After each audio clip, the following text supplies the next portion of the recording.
I'm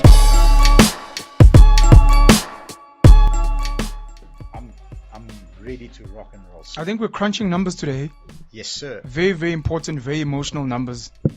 And I want to say congrats on the TikToks.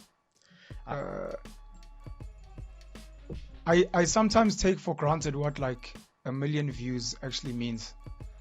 And then I meet people who have just started like a YouTube channel and they're like, bro, I got 300 views. It's wild. Like 300 people watch my stuff. And I'm like, oh, yeah.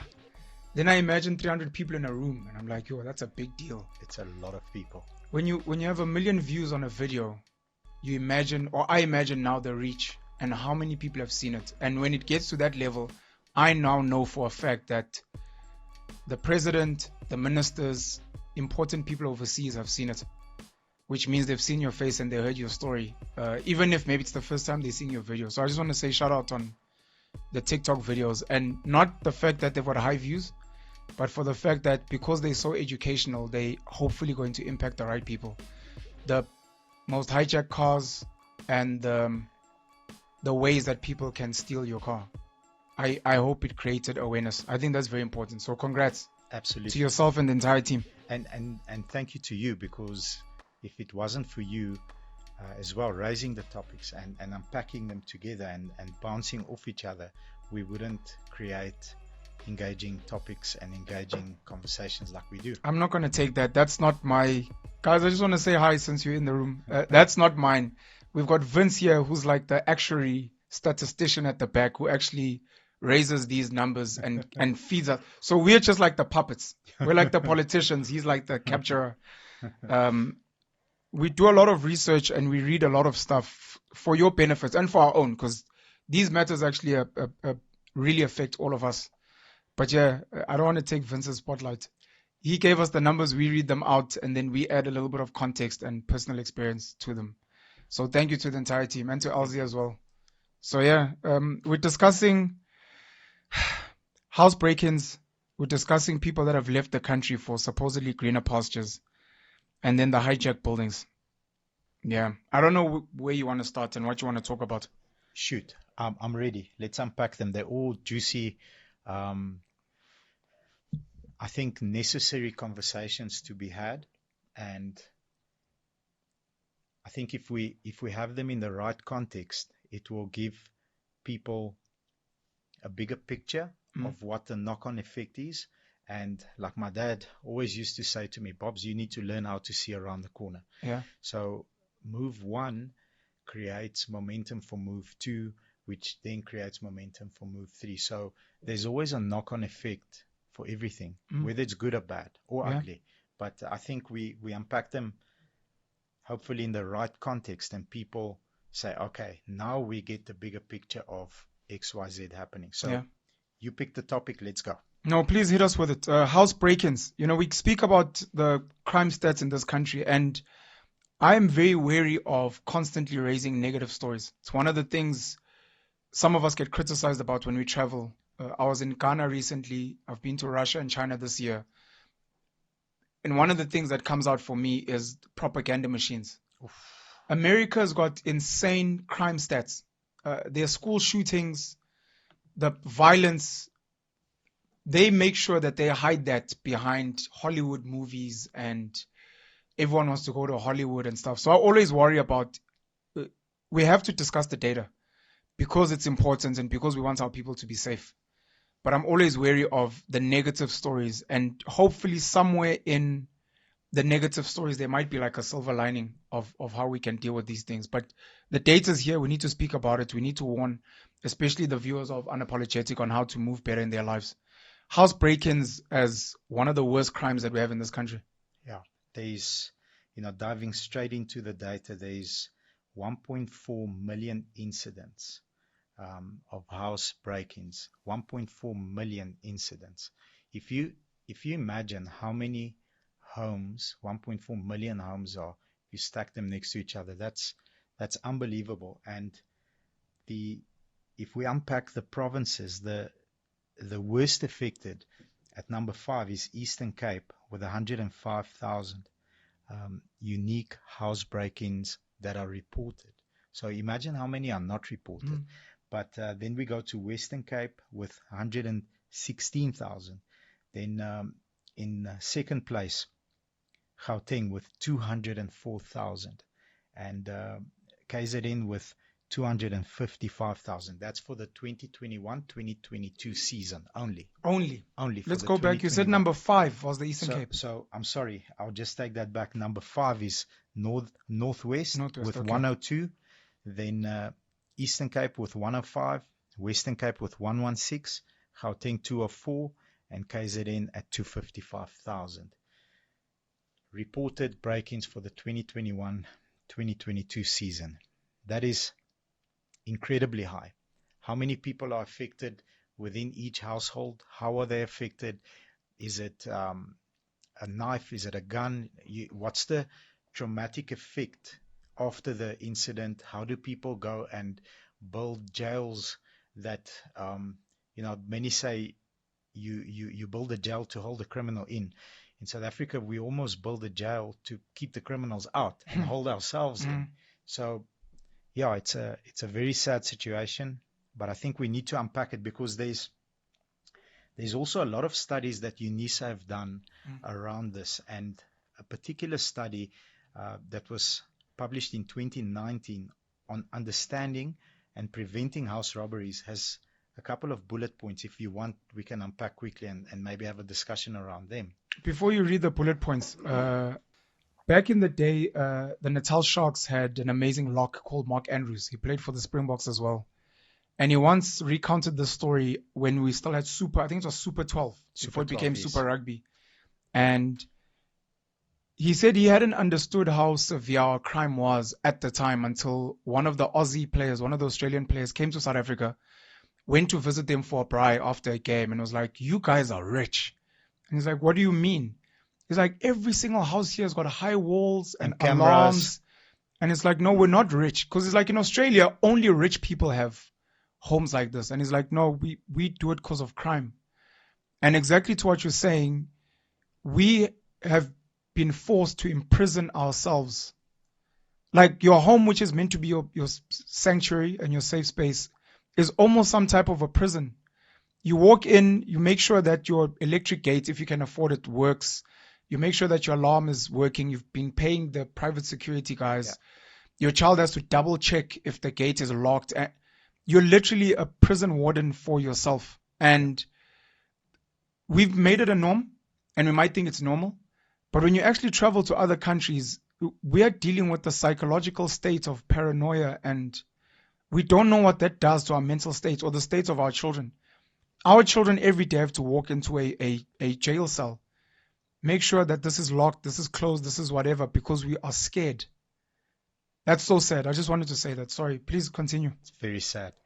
The 2019 survey found that robbers will sometimes monitor a home for as long as 2 weeks before. That's scary, right?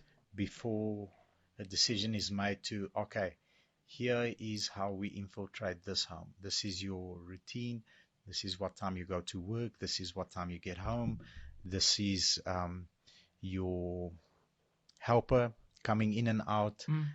This is who's left on the weekends here. This is how many times a day the house is unattended between this and this time. So there's a proper stakeout before something like that is. This would drive paranoia. Yeah. Because we always sometimes feel like people are watching us. Yeah. And this data from UNISA is proving that people are watching you. Yeah.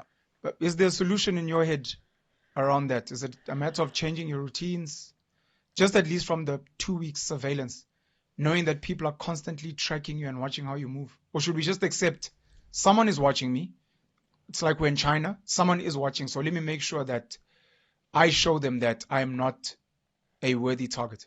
Yeah, I think by limiting the amount of flash or the amount of objects of attraction in your house. Many times I drive past a driveway and there's a 65-inch TV box next to the dustbin because it's Tuesday and that's when we are collecting Yeah. rubbish. Yeah. So that 65-inch TV box, I believe, doesn't belong on the street Yeah. because now we know you've got a big TV. 100%. You know, Apple computer box or anything of high value should not be advertised Mm.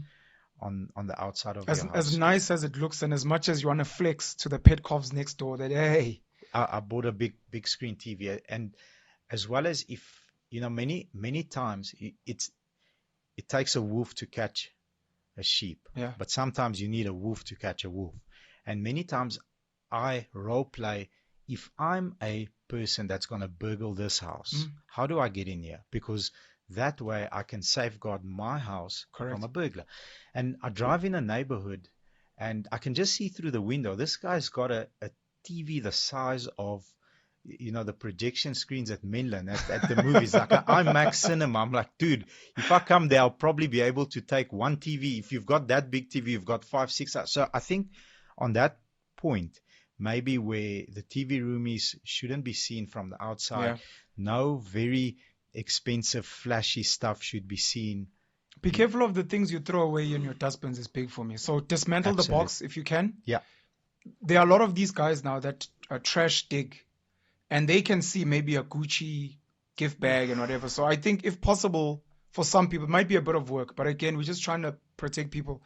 Some of the things, maybe burn them, tear them up, so that if someone's digging in your bin, they cannot really tell what you maybe have or own. Absolutely. Even, you know, throw it in a black bag in your boot and, you know, throw it away in a big dustbin at Sure. work or where there's a dumping site. Just chuck it in the dumping site rather than advertise it as a flex, Yeah. like you said, So to the walk around neighbors. your neighborhood, walk around your own home, and pretend you're a criminal and be like, how would I get in here? How would I jump over this fence? Sure. What would I do to sabotage this gate um, so that, you know, I can gain access? One morning, I remember a couple of years ago, I got a call. A salesperson actually had a seizure Mm.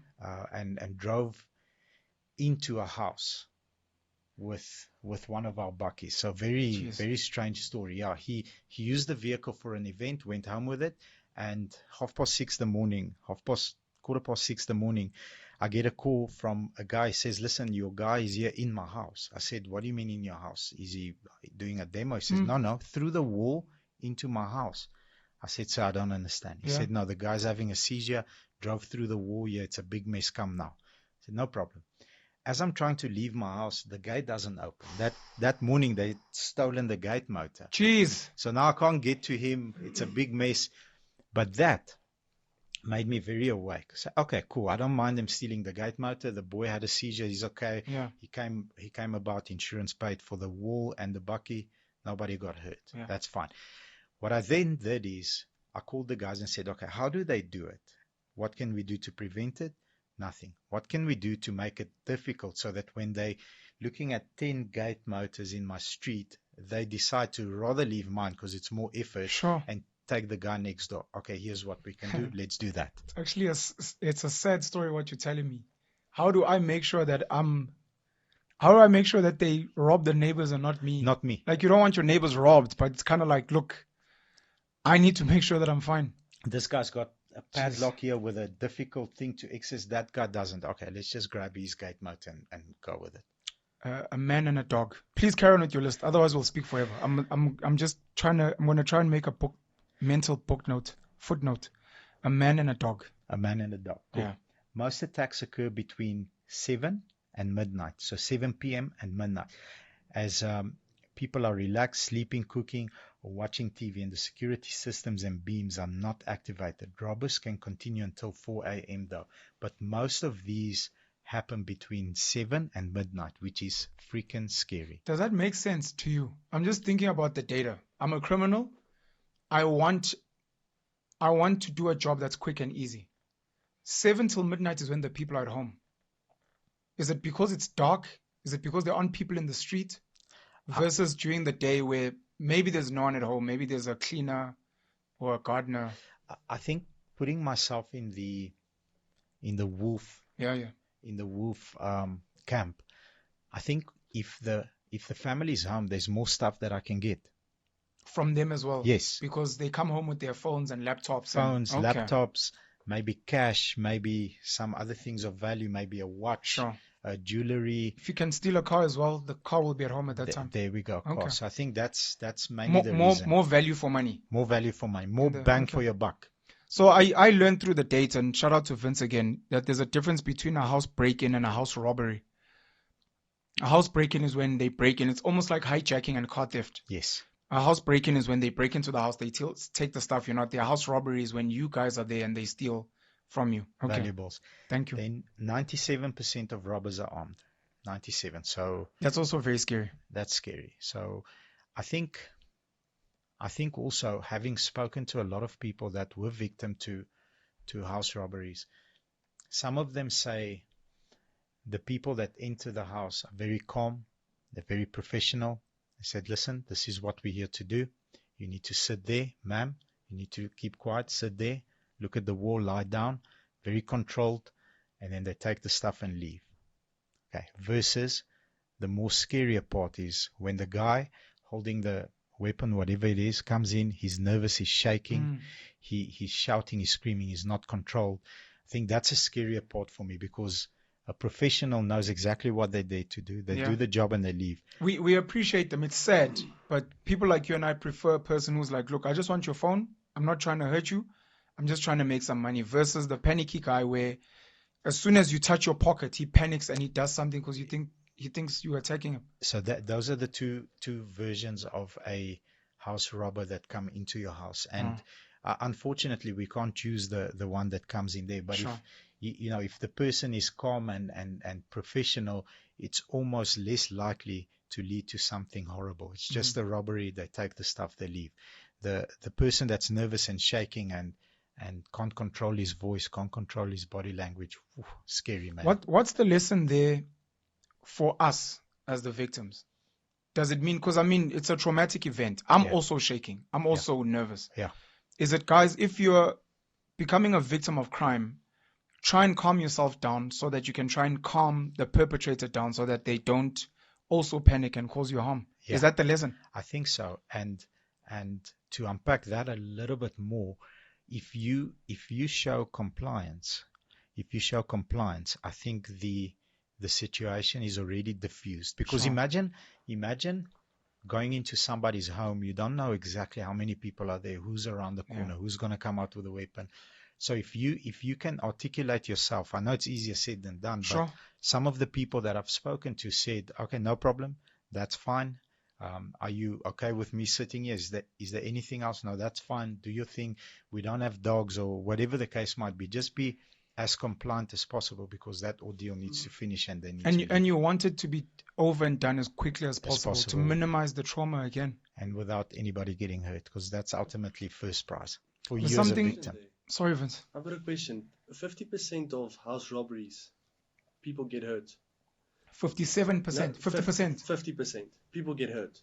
So is it we must comply, or we must, because there were out of that 50% people that did comply. They're like, no, please don't hurt us. Yeah. But then they still, because they are on a substance or something.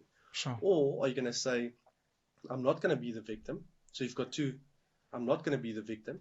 Go practice shooting, go practice situations, put yourself in that situation the whole time. They say rather be the warrior in the garden than being the gardener in the time of war. It's true.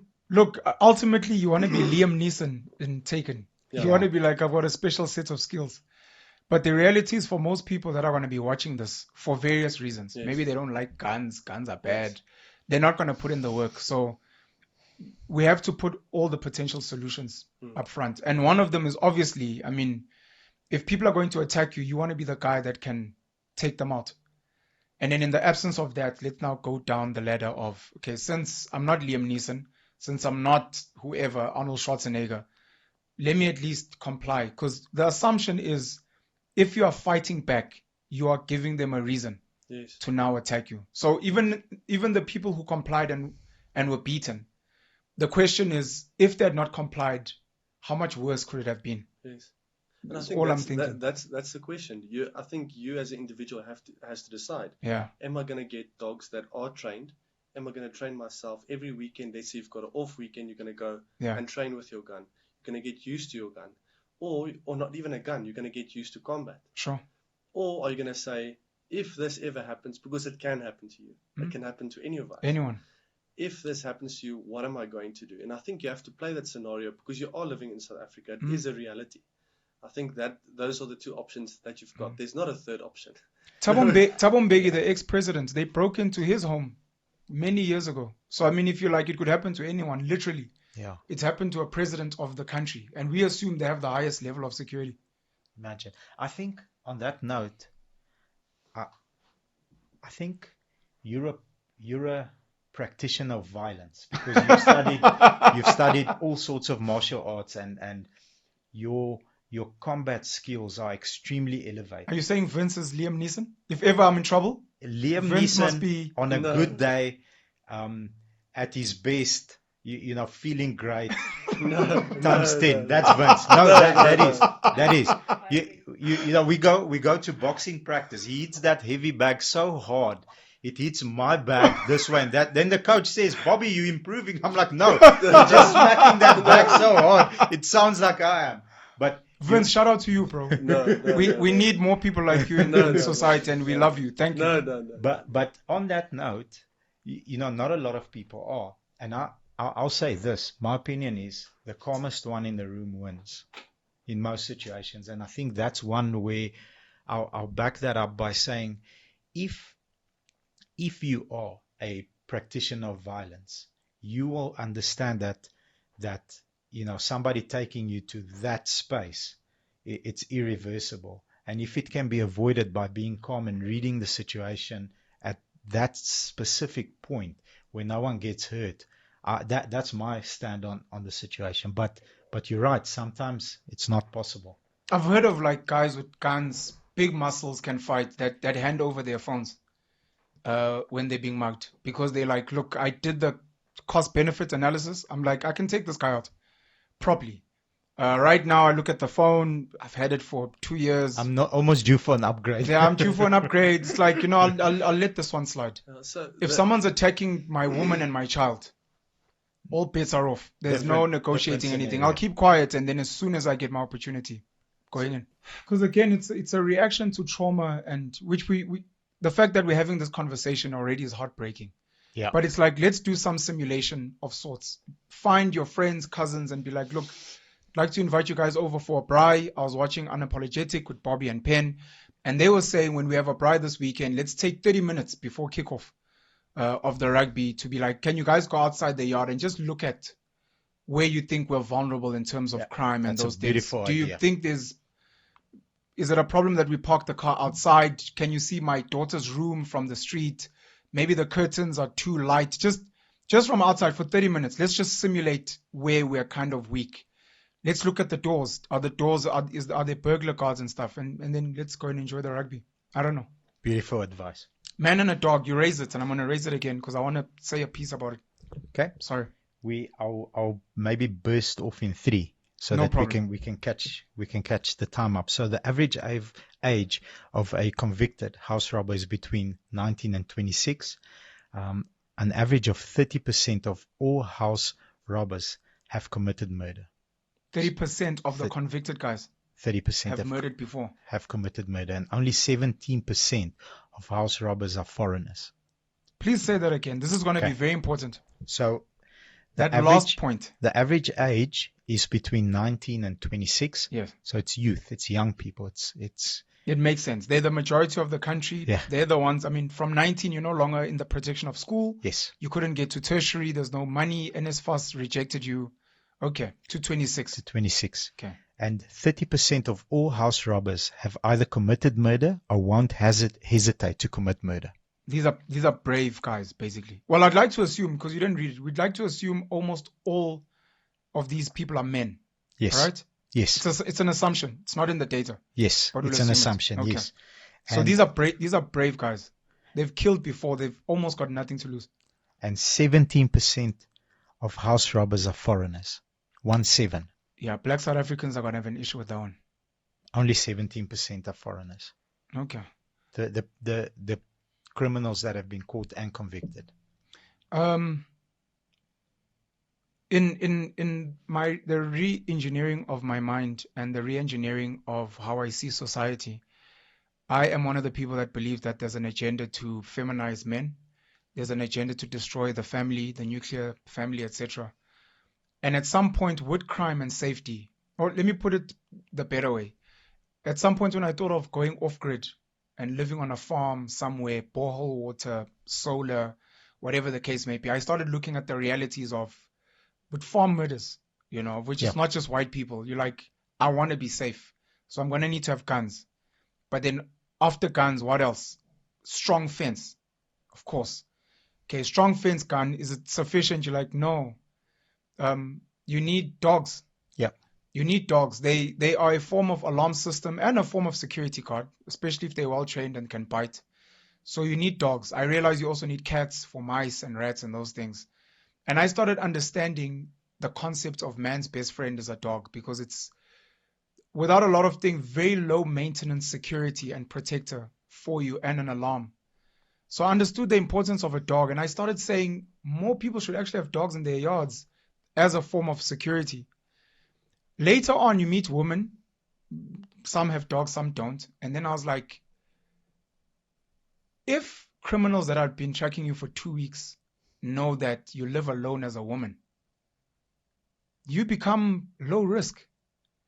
You could live with your brother, your gay cousin, but as soon as they know there's like a masculine energy there, it changes the dynamics. Even we ordinary folks, if you see a lady every week in the street walking into a house, walking out alone, there's a way that you feel. You Number one, she feels more approachable. If as soon as there's a guy there, you're like, oh, okay. Even if he comes once a week, Back okay, maybe off. that's her husband, maybe that's her brother. There's a thing of, oh, okay, there's someone, kind of like, if ever the alarms go off, you live in a complex in an estate, one of the people you're gonna think about is that lady. She lives alone. And I realized that one of the things we need to teach women, in one way or another, you have to get a dog and a man in the house. You have to get a dog and a man. 16-year-old nephew tell their parents they can come and study here. I'll just to have that masculine energy, so that when someone knocks on the door, your paranoia goes down. Even if it's a young boy, plays rugby, lifts weights, does push-ups, eats everything in the fridge, but you just feel better, because a man, and this is where I was going with this, a man, when I listen to the heavily masculine guys, a man is literally a dog for the family. He's the first line of defense and hopefully the last line. When someone knocks, your dog runs to the gate first. Your man is meant to eat last and eats the worst food in the house. This is going off, Vince. This is for you. Like, ah, fuck. You're like, okay, And your family, your woman, your children, they can slap you, punch you, call you names. You're going to sleep outside. You're like, that's what I'm built for. And we must embrace that. But women then also need to understand, outside of the alarm systems, especially with load shedding, some alarm systems trip and don't work. Your dog could maybe be hurt or locked in a whatever. The idea of just having a masculine energy in the house is something that is fundamentally important, and it is very underrated. And many women, especially the aggressive feminists, they need to relook that thing, because even when they're in danger, doesn't matter how feminist you are. I don't need a man. When you are in danger, when you're calling the police or whatever, you know what gender you're waiting for. A Or you're man with hoping a for. gun. That you know what you're hoping for. Don't even lie about it. So yeah, I just wanted to say that about a man and a dog. The foreigner stats, man, are gonna upset a lot of black South Africans, because they've been convinced that most crimes are committed by foreigners in this country, especially violent crimes. Now I don't know if the data is true or not. It might be true. The guys that are convicted might be lying. But there's something to be said for the fact that ordinary South Africans are not pure. Ordinary South Africans are capable of crime. And one of the sadder things that you have to consider, I don't know if you want to read more data. One of the sadder things you need to consider is, again, I'm sorry because this might upset people's homes. Some of the people that are bringing the criminals to your home are your house cleaners, are your gardeners, or some of the people you invite to your home, your friends. It could even be family. I'll speak from my experiences of colored and black people in townships where you've got a nephew who's a drug addict, you've got a cousin, a colored cousin who is part of a gang. They end up being the people coming to break in because like, yo, my you're a fucking groot TV, what. And it's like, then we must go hit that. Now the question becomes, should you now be paranoid about your housekeeper and your gardener? Because they're going back home and they're telling people, yo, that guy he's got a safe. And I always see him taking out his diamonds. Now, do you get paranoid? Do you hide that stuff from them maybe? If you've got high value stuff, how do you hide that stuff from the people that clean in your house?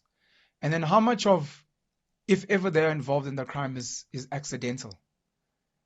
I've come to your house. I see what technology and appliances you work with. You're Tony Stark. You're like, we clap and the lights switch off. I've got Jarvis in my house. When I speak, the fridge, and I'm like, I was at this guy's house and I'm speaking to the wrong people. He lives in this area and apparently his house is, and they're listening. Because your cleaner is pure. She goes home. Your gardener is pure. They go home and they start speaking. My boss, I was visiting Elsie and they've bought this new car. And someone's listening. Is like, really? Like, oh, snap. You work at that area? Like, yeah. And then they start telling their friends, apparently there's this place. Let's go track it. And one of my boys or one of the ladies works there. Go drop them off. And I'll give you a lift. I'm going via this so that you can see the exact place. And then every now and then chat. I'll pick you up. Hey, so how's the TV? It must be none. Oh, it's amazing. And but sometimes I don't know why they leave the door open because it's hot and you're like. So maybe the lesson there is also train. Do you actually want to train? Do you want to train your helpers? So if I may flip that around and give you a different version, because I like to be, the sheep in wolf clothing. So I'm a baddie and there's a helper that works in an affluent area. And in that affluent area, she walks to a central point and catches public transport, being a taxi or a train or whatever the case might be. And now I know the profile of a helper. So it will, or a gardener, male, female, asking questions. Oh, where do you work now? I'm a helper at this and this area. Okay, good. Now come here. And I put pressure on that man or woman. Pressure, real pressure, not movie pressure. I put pressure. Take them and say, I need you to tell me everything about that house. No. This, that, the third thing. And through either violence or intimidation, but you've got a daughter, she goes to school there and there. Unless you tell me 1, 2, 3, 4 will happen. Maybe even financial incentive. I'll give you a cut. And that's how that door is open. So some of the helpers in complexes clean more than one house. They'll go around. They Monday, know Tuesday, Wednesday, and they'll know the setup. You're right. I was watching a clip. A lady I know very well works for, I won't mention the company's name, works for a very high profile IT company. It's a global IT company. And she was doing training, and the training had to do with security breach, losing data online. And because I've watched so many movies and I understand the mindsets of a criminal and a scammer, I'm like, no, man, these people did this themselves. It's like, what do you mean? I'm like, this security breach was started by the company for whatever reason that they were doing. She's like, they would never do that.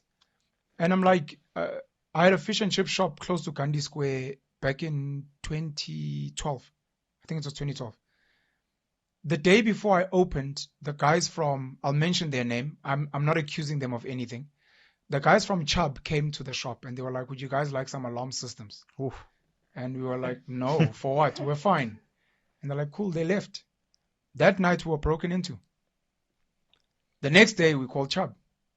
We never had any attempt at break-in ever after. I'm saying this because part of the problem we have with the mindset of criminals amongst everyone is the guys that sell you the motors for the gates, the guys that install the alarms, the guys that do the patrolling.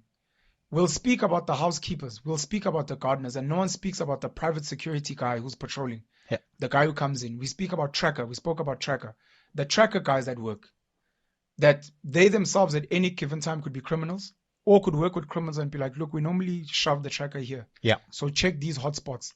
look, I'll show you how to dismantle this thing. This is how we install it, and we always leave this loophole. So if you go and you fiddle with this thing, That's how you that's how you'll dismantle sort. And they teach the criminals. And some of the guys, maybe they were good people. I mean, one of the stories that came out in this IT story was some of the people that hack IT systems are guys that used to work there and then got fired. And now they're angry and they're disgruntled. So you used to work for Netstar, you used to work for Chubb. We have to retrench. Things are not looking good, the economy. And you're like, oh, fuck this. I need to make money. And I Yeah. have all the know-how. I'm not only going to do this myself, I'm going to train the boys in my hood how we hack these things and how to dismantle and dislodge this stuff. Just leaves a door open and it Jeez. leaves you Yeah, exposed. the paranoia levels. But I think the lesson for me is let's be very vigilant. Going back to the flash, be very vigilant about our flash. Be very vigilant about what we flash. Maybe even to our own children. Because our own children in the streets are telling other kids stuff. And those kids are going around, yo, Bobby's dad has got the biggest TV in the neighborhood. And everyone, oh, Bobby's dad. And they're speaking in the streets. And someone who's walking by, they're pushing a trolley is listening. Bobby's dad. Bobby, like, okay, this TV has to be seen. So yeah, we have to be vigilant and unfortunately imprison ourselves in our homes. The foreigners' conversation it's going to be for another day, but not all South Africans are good people. And we need to remember that. Just because someone is a Zimbabwean, Malawian in your home doesn't mean they're a criminal. It could be the random person who's coming to just clean for the day who actually is South African, who's going to go back and be like, it's a party time there. They lax, their security systems never work. Don't worry, this thing always goes off. It doesn't work. And I don't know. Yeah, I think it needs to be one of those things where all the security points in your home must only be the knowledge of the most important people in the home. And you must train them and drill them. Don't tell anyone. Don't tell your friends we have a safe. Don't tell anyone we have a gun. Don't tell anyone the code. It doesn't matter if you guys are chilling. There's someone at the gate. Oh, look, it's 474. Don't tell anyone. They must always call you. And you tell them exactly why they mustn't. Because you want to tell them someone's going to break in here. And we'll all try and figure out how did the alarm not go off. It's because it was all fun and games when you guys were getting drunk here watching rugby and you let it slip. And you're like, guys, and you sent it in a WhatsApp group. Guys, here's the code. If anyone is struggling, just press at the gate. Don't do it. That happens Let so them come often. open. Let them come open or only send the one person just to minimize the chances of this thing leaking. Sorry, house break-ins. It's terrible. It's Yeah. terrible. Are we done with the data? Because I know we can speak forever. I think two more points that I Go want to for it. raise, which I feel are important. The first one is the average house robber commits 103 robberies over a 7-year period before they get caught. 103. Please read the last one because that one is that one is a huge problem.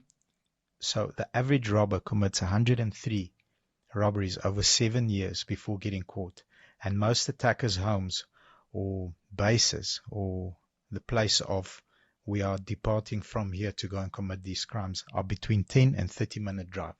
So the people that are committing the crimes, their base, their home, their central point is between 10 and 30 minutes drive away from the area that they hit. Are we going to assume these are townships or squatter camps? No, I don't think so. You think it's a home in, let's say, suburbia? 100%. There was a story about a very affluent big estate in Pretoria East, where the people that did the house robberies had 2 homes in the estate. That's correct. Yes.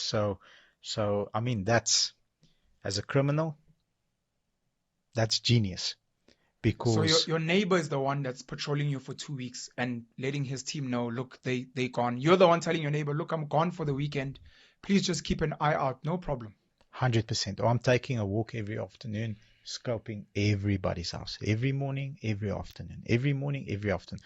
Okay, number 14 and 17 are at work. Let's go. But just wait until 10 o'clock because number 15 and 16 leave at 10 o'clock. Then we've got, the little corner of the neighborhood empty and we can do our business. So some of the criminals are in your neighborhood watch group. Yeah. Interesting. The part about the 103.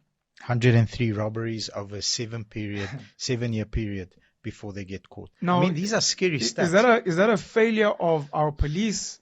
100% How do you break in over 100 times before you get and you've caught. never been caught? How does that happen? Are they just lucky that they're hitting like low risk homes and they can count, or is something wrong? Or maybe are we guilty? Are we the ones, I don't know, maybe not reporting the crimes, or we're making it just so easy? 100 is a lot. You can imagine the confidence It's a once you lot. get to 5, 10. Yeah. Then the guys are like, we've figured this thing out. For each person to have over 100. I think also a point we must raise is what happens when you do get caught? How easy is it to get bail? How easy is it to get a hold of a docket? How easy is it to get something kicked down the street so far that in 2 years' time you appear in court again? You know, we need to, I think it's a cause and effect. If something is easy to get away with, a lot more people will do it. Correct. The moment that it becomes, you know, the punishment is real and the punishment is effective, I think maybe then criminals look at other crimes or other potential avenues to go and commit crimes Also against. sounds like a high skill set. If the guy's got over 100 break-ins, as a criminal chilling with him in a cell, I'm like, bro, teach me. Yeah. The next person's like, bro, teach me. I want to learn. We need to get as many of these guys as possible. And this is a shout out to the Agenda Network, a YouTube channel. Get as many of these guys as possible to share their stories as incentive. Agree. Why is it easy for you guys to break in? What are people doing wrong? Help people. Because yes, you're a criminal and you made money, but the next person is going to be your aunt. And we've seen some of it is violent. And your aunt is going to end up maybe dead. So what are we doing wrong? How are we falling short? Before you wait for the police to hire these guys to train them, which maybe they're not doing. Or maybe the police are also involved.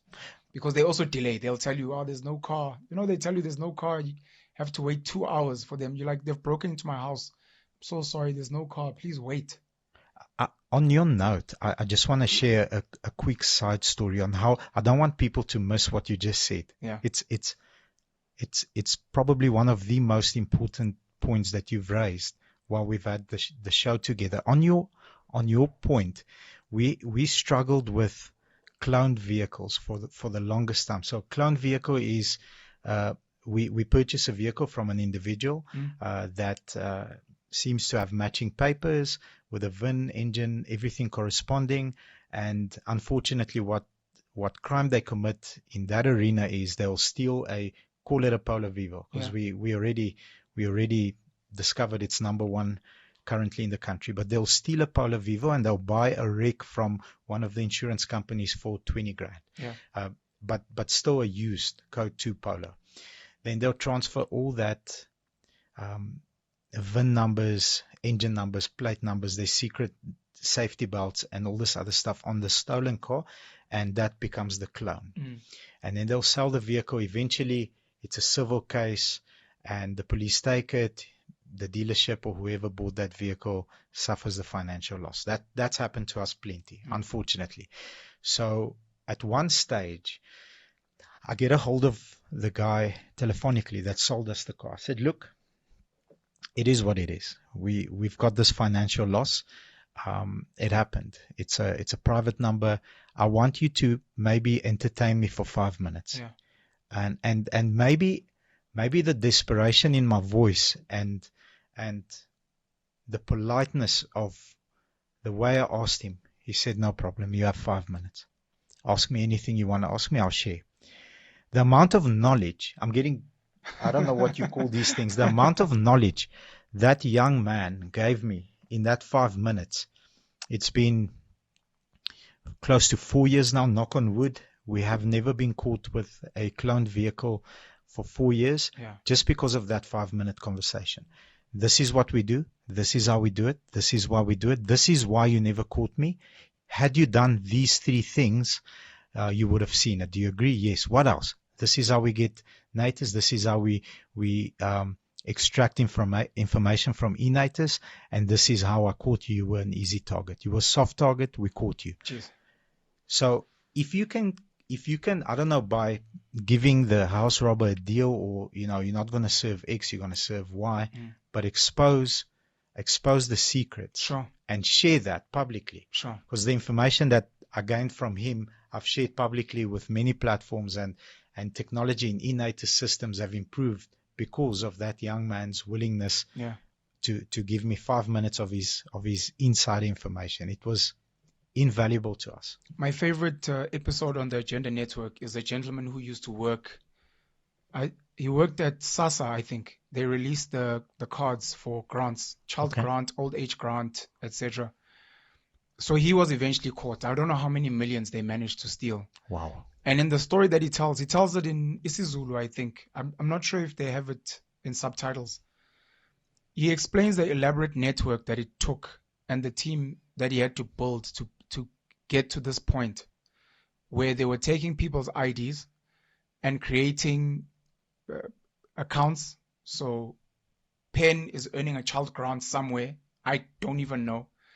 And how they ended up co-opting Home Affairs, etc., etc. So we don't know the relationships these guys build with prison warders inside the prison, where you become mates and you chat, and it ends up becoming an elaborate network. Yeah. There was something else you said I wanted to speak on there. 10 to 30 minutes drive, and the conviction rate for house robbers in South Africa is only 7.67% compared to the US of 53%. So 7.67% of all house robbers that get caught are convicted. Less than 10%. Less than 10%. And we'd need to know now, probably from the police, they'd need to answer us and tell us why, what went wrong, or the courts. Yes. Is it a lack of evidence? Is it a lack of approach in a professional manner to present evidence? Yeah. Do we need to beef up or speed up the process on working through evidence, or is it just the prosecutors? And I'm not gunning them, but is it the skill of the prosecutor to get a guilty conviction that's lacking, that we need to perhaps improve? Sure. But 7.67% compared to the US, which we all know is also high crime country of 53, 7.67 is very low. I think when we spoke about the cars that were stolen, I mentioned Gayton McKenzie, speaking about, because I mean he comes from the world of crime, yes, in the past, and he was giving some tips on what people should avoid. And I think I'm going to rehash one or two of the things he said specific to house break-ins today. When you're taking your car to a car wash to get serviced, try and remove as much of your home information as possible, so that the guys cleaning the cars, servicing the cars, don't know where you live. Yeah. Don't leave house keys in the car. They cut the keys. Make a copy. They know where you are and they cut the keys. They make a copy. So try and avoid that. If you're going away on holiday, make sure someone is collecting your newspapers, whatever that's coming. Don't let the grass grow too high. Yeah. Make sure someone's monitoring the lights. If you can get people to sit in your home, house sitting, I don't even know if there's a potential business opportunity, but house sitting needs to become a thing, that if you're away, there must be people in your home. Yeah. And then your dogs must be there. Don't send the dogs next door because you're like, I'm going away. They want to chill next door and the neighbors want to feed them. Now your house is left bare. Yeah. Let the dogs stay where they're meant to be working and let someone feed them and take care of them. On the SASA part, my last point, which maybe will take us into the next topic about South Africans we've lost. I've got friends that are based overseas who have told me, as a matter of fact, that they know South Africans living overseas who are earning money from SASA. They have cards, they're earning grants, they should not be earning them, but the system is so messed up. I think if there was ever a deep investigation, because we've got 29.1 million social grant recipients out of 60 million. Jeez. I wouldn't be surprised if, thumbsuck number, you find that 10 million of those are not legit. They're not real people. They're not meant to be earning a grant, and there are people earning money. Fikile Mbalula, when he was Minister of Transport, it was found that, I don't know if the number was as ridiculous as 3,000 ghost employees at Transnet. 3,000 people earning salaries. Where is that money going to? Who is withdrawing it to? The corruption is so deep. Anyways, South Africans that we're losing because of the crime that we have. Because at some point you're like, I can only take so much.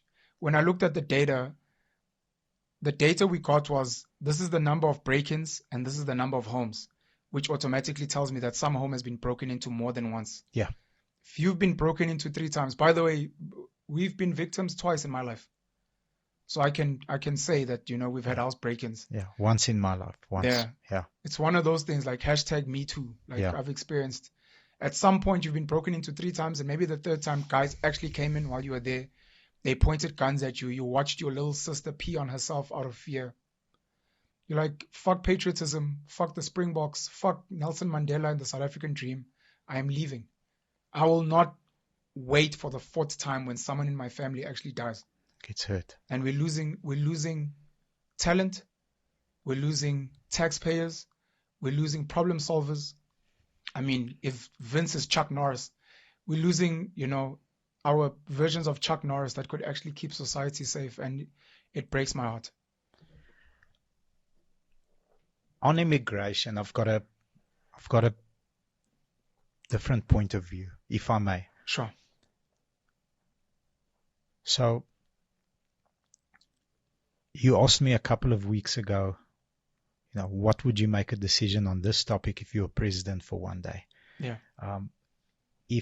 If I'm president for 1 month and I have to share my view on how I would run a country, which is very limited, it's just a figure of my imagination, and I'll share it with you here. I see a country as a business, and I see a country as a means to make money, invest in the future, to make more money, to invest more in the future, to make more money, hence growth and scale. That is correct. So, learning from running a company and the horrible mistakes I've made in terms of investing heavily into people, into developing them, developing skills, pushing them, challenging them, making sure that they are constantly on edge to grow, and then doing something stupid from my side because it's on me as a leader, and maybe bursting out heavily or treating somebody beyond the point where I should have not been that tough on them and losing that person. Yeah. That's how I see immigration. So you can push, challenge, train, encourage growth, but you also need to protect your investment. You need to protect the human equity and the replacement value of that human if that human goes and deploys the skills that you've taught them at another company. I see immigration that way. So for the longest time, I shared a story off camera.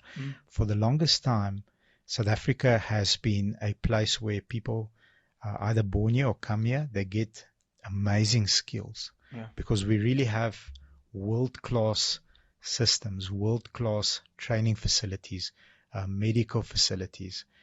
You can become a world-class doctor because I think the 2 years, I think it's called a Zuma year for a medical student, where you have to go and work at state hospitals. That's probably the best gift that you can gift your career. Correct. Because of the exposure amongst experienced doctors, and we're a big country. The sheer volume of people that get sick, come into accidents, hurt each other, that you can have an experience to go and work as a medical professional and then lose that person to go and generate income, because ultimately tax is income to the country that we can use to scale. Lose that person to, like we discussed off camera, a friend of my dad's that left to go and work in London because of an attempted hijacking that went wrong, and he's got 122 gunshot wound operations. And that's just gunshot wound operations, not all his work. That's not stents and heart operations, and he is an absolute freaking beast. Yeah. And the day after an attempted hijacking, he sends his CV to a hospital in the UK, and the head surgeon there calls the head of the Tembisa hospital and says, this guy, did he lie on his CV? So he said, no, he did not lie on his CV, but I need to try and stop him from leaving. Unfortunately, he left. Sure. Now, that guy is a high earning, high net worth individual creating tax money for the UK, not for Correct. South Africa. That's sad. Chris Hani Baragwanath Hospital, I think at some point it was the biggest, and then it became the second biggest. I'm not sure if it's still the second or third biggest hospital in the world. Used to attract doctors from around the world to come and be exposed to things that only read about in textbooks. They would be told, if you go to Chris Hani Baragwanath, then it's obviously like bittersweet because you shouldn't have Yes. that type of suffering here. But from a training, as you said, perspective, doctors would come from around the world to come and practice in our public hospitals here. And then sadly, they'd leave because you'd hope that once they're here, they'd stay. We've lost Elon Musk. If Elon Musk had been given a more fertile environment, without going into the controversies, Black Economic Empowerment, BEE, if that wasn't a requirement, and Elon Musk could get tenders and he could maybe build Eskom into something special, he would have plied his trade here. Patrick Soon-Shiong, the wealthiest doctor in the world, lives in Los Angeles. He'd be here. He's built a medicine company. That company would be here. Elon Musk would be launching rockets from here. And during apartheid, I think we were the leading nuclear technology country in the world. Imagine people like Elon Musk being here and helping to develop that as a South African, because they were South African at some point before we lost them. And those are just two popular examples. Yeah. What I was saying to Vince off camera is it was all fun and games when white people said they were leaving. And myself and other black people were like, yeah, go colonizers, go back to Europe, go to Australia. I'm an ordinary middle-class boy from Newcastle, raised largely by a single mom. A lot of the kids I went to school with, single parents, or the parents are teachers or nurses or cops. Black children. The number of black children I went to school with from ordinary middle-class homes that are living in Europe, in Asia, in the Americas, and that are never coming back.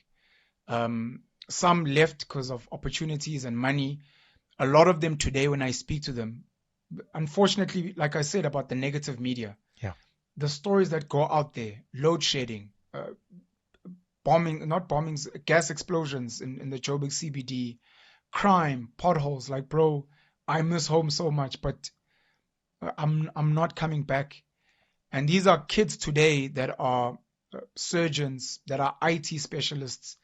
When I think of some of the kids I went to school with, they were not even like brilliant students. They were not like the top academic. They were just ordinary kids, studied, got a few skills, and then as soon as an opportunity came, took it.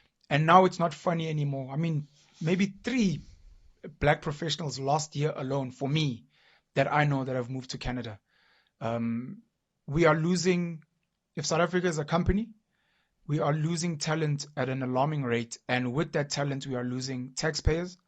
Not only are we losing taxpayers, we are losing people that could offer the world services and solutions, and that's foreign currency coming in.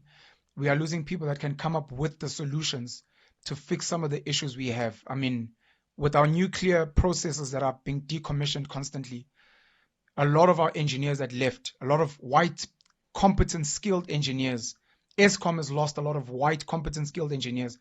They are leaving to go and build nuclear technology, electricity in Egypt, in the Middle East, in Europe. And when you speak to people, because I mean, I was in Russia, I was in Ghana now to discuss small SMR, small modular reactors, nuclear power.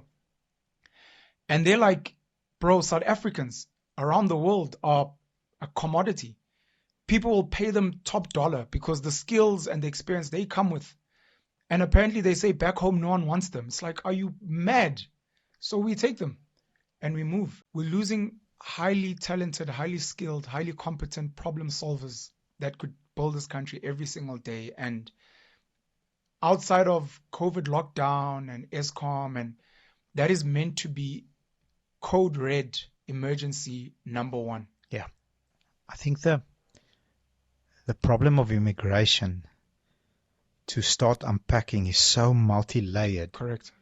And so complex because there's many various reasons why. Opportunity, maybe in that certain field. Interesting. Yesterday, I'm speaking to a young recruit we got from the insurance world. killer in the insurance world. We tracked his income over the past 7 years and the growth. We identified where he grew the most and where he started stagnating and what made him jump ship to a different industry. So in that specific field of insurance, he was capped at X amount of income. He could be there another 17 years. He can't grow past that.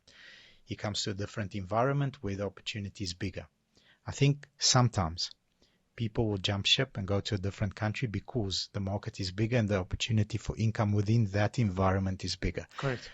But I think that's a very small percentage of people, Sure. because being a global planet, we are citizens of the globe today. We have access to internet. We can compete digitally with a company in America that also does programming and IT. I think those opportunities that some people take to go to a different country to earn a higher income are very little.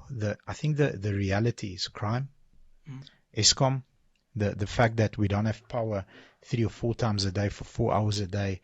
Eventually people say, listen, I'm really trying. I'm trying to run a business, or I'm trying to develop this company into a company that can employ more people. But it's just the environment is non-conducive. It doesn't allow me to grow. The soil is not fertile. Yeah. And I think those are the core nerves that we need to start unpacking and connecting to prevent this, because it's not stopping. It's alarming how many people are actually leaving. I think we've got 54 countries in Africa, 53, 54. Yeah. Only 4 countries out of those have got constant, stable electricity. Only Only 4. 4. Really? I think it's Egypt, Tunisia, Morocco, and Algeria. Only 4. Some point in the past, back in the day when we were young, we probably were part of that list. We're not anymore. My dad built some stuff in Nigeria, in Lagos, and before we started experiencing load shedding, he said to me, Bobs, everything there works on generators. Correct. 4 hours a day, boom, electricity off, SOP, it's not even a thing. I said, no, man, how are they not able to? What's wrong with these people? Why don't they figure this shit out? It's electricity. It's not. Yeah. He says, Bobs, that's reality. 4 hours a day for 3 or 4 days. That's how the country runs. And I thought, no, look, we at least we've got this figured out, until we didn't. I spoke to a Nigerian doctor recently, and he was saying he's laughing at us now complaining about power. It's like, he grew up in Nigeria. Everyone knows you have 3 power backup things. For them, what you call load shedding or power outage is the norm, to a point where it's like, oh, we have some power. That's great. Then we can switch off what we normally have. But for the rest of the time, we use what we have. I just do not know, and I'm trying every single day to disengage, sadly, from our government. So there's 2 options generally. You leave this country, or you stay in this country and you either try and find solutions, or you try and isolate yourself away from the problem within South Africa. That's why we have Orania, people calling for an independent Western Cape. It's people saying we don't want to leave, but we also have realized we cannot solve the problems. So we're rather going to try and, create our own utopia. I try every day to disengage, and I'm not sure if our government or big business or foreign entities out there prefer a South Africa in this state or not. I said to Vince before you got here that the Democratic Republic of the Congo, as far as we know, is the wealthiest nation on the planet. Wealthiest in terms of the commodities that they have. But when you look at the reality, they are one of the poorest nations on the planet. And we spoke about various things, corruption, and I was saying, even in South Africa, when there was the gold rush, for the people that export from here, but import into their countries what we produce, it is in their best interest for us to be undervalued, cheap, etc. Because once we become developed, we become like a Dubai. We're going to become rich and wealthy here. They're like, we need things broken in South Africa so that we can keep buying commodities there at a cheap price. I don't know if that's the plan. And maybe now they've identified there people are willing to travel. Keep the country shit. We still value the commodities, and we'll isolate with our big mining companies, etc. Where you find talent, recruit them and be like, come live here. We're great. But you realize these people are milking my home and they're not even investing back in building this place. And it's in their best interest for South Africa to remain fucked, because then they get things for cheaper. I sometimes wonder if all of this is maybe engineered. I wonder.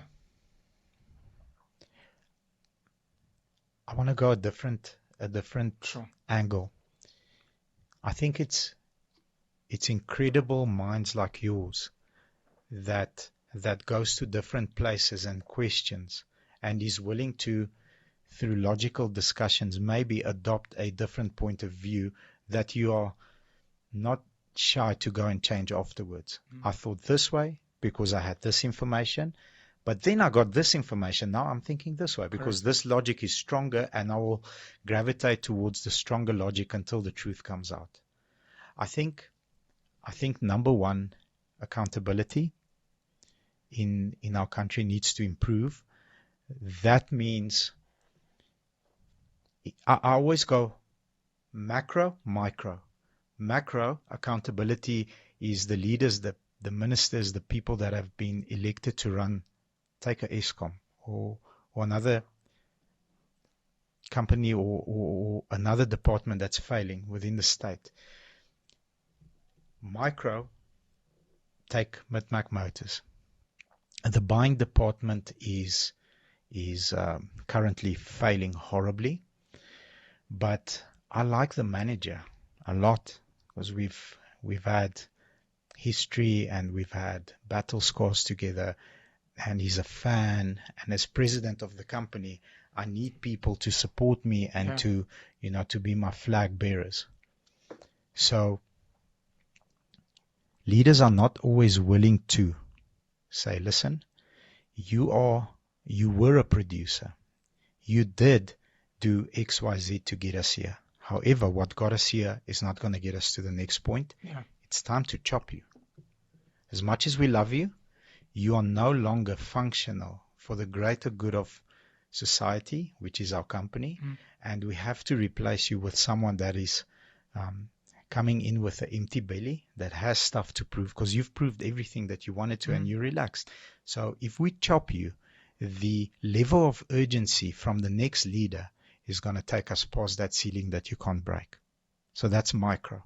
I think looking at Eskom or whatever department you're going to look at, and emotionally detaching from how you were elected to be here, logically thinking what's best for our country.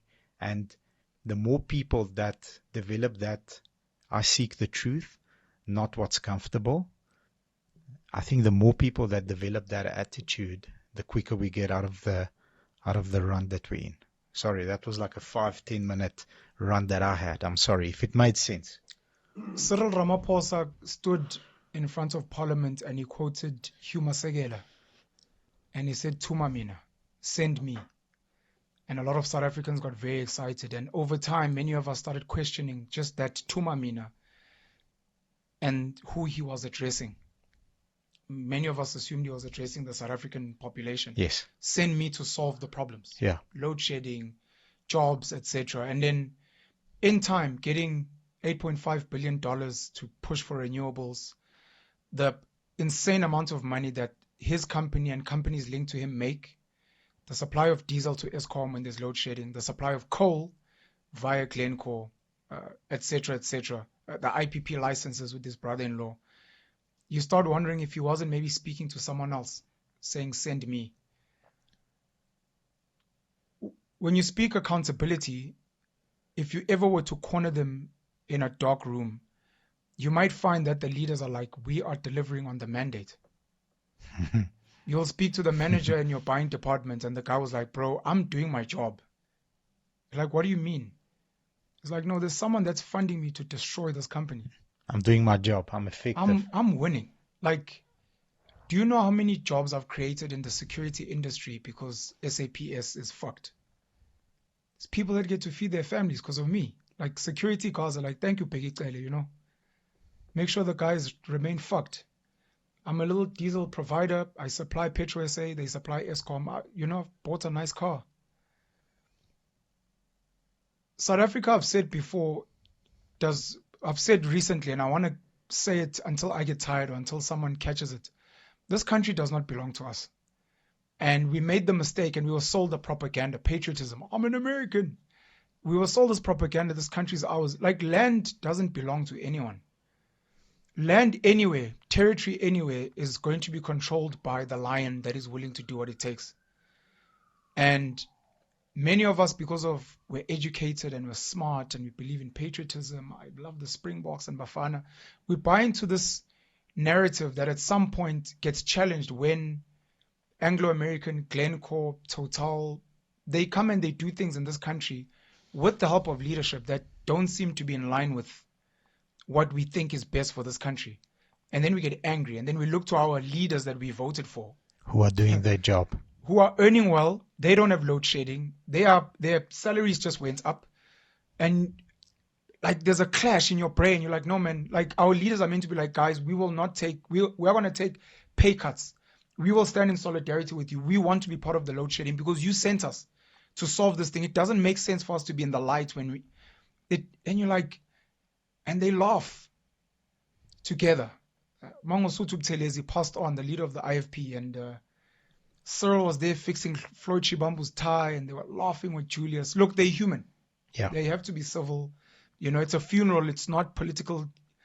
But for the ordinary South African, for us, it's like do or die. Like my grandmother died because her oxygen got switched off because there was load shedding. Yeah. And Julius is saying, grab the land. And he's saying Cyril must be removed because he's a puppet for the... And now I hate Cyril and Palapa, but now they're laughing. Together. And I'm like, I don't understand. The example of foreign entities wanting this country to be dysfunctional because it serves them, and they use our politicians, give them a few shares and some money, maybe threaten them as well, also makes me think of even internally in this country, the concept of developing townships and poor black areas. And the idea that if community leaders were to focus on developing poor black areas, there are certain businesses in this country that would have a vested interest in ensuring that doesn't happen. We don't want a small black bank to become big. We don't want a small black retailer to overtake ShopRite. There are too many people invested. Never mind Christo Visa. Christo might have the best heart. Yeah. I'll invest in that little black boy. I want him to win. Yeah. I don't mind losing money and market share. But there are shareholders, there are suppliers who are like, if Christo won't do this thing, I'll do it. I'll go and I'll make sure that the townships remain fucked so we keep making money. And I will buy the trade union leader, I will buy the community leader, I will send young boys to go and start fires in the township. I will go and burn the little spaza shops, whatever it takes. I mean, you look at the taxi industry. We see it in our face where someone is saying, I can solve the problem. And they're like, you will not drive on this route. And you're like, bro, I'm not here for the routes. I'm just saying every time I drive past, there's a long queue of people waiting in the rain. I'm just trying to take them home. Not here. No. We would rather have this queue here than have you solve the problem. Yeah. And you're like, okay, this doesn't make sense anymore. That's why I'm saying in my brain, I have to ask the question because a lot of our politicians are stupid. I've spoken to them and it's sad and it's just the reality. Our intelligence can only go so far. I can only lift so much weight. We all have limitations. Yes. We have limitations. These guys travel around the world. I've traveled a little bit and I've sat with highly intelligent people. In Ghana, I was with Japanese, Korean, Ghanaian, Kenyan. In Russia, we had everyone around the country and they sit and they speak and you're like, these are the conversations. And then you find out someone's been sitting in parliament for over 20 years. You're like, these guys have been attending these things forever. They know. They've been to China. I wanted to say earlier that one of the solutions to the crime issue and house break-ins is accepting a surveillance economy, allowing a cheap overseas manufacturer to put cameras in all our homes, and you can monitor your home from your phone at any given time, and it's got facial recognition so that anyone who comes in is scanned. China, they've got those solutions. Russia have got certain solutions. Xi Jinping and Vladimir seem to be doing what's in the best interests of their people.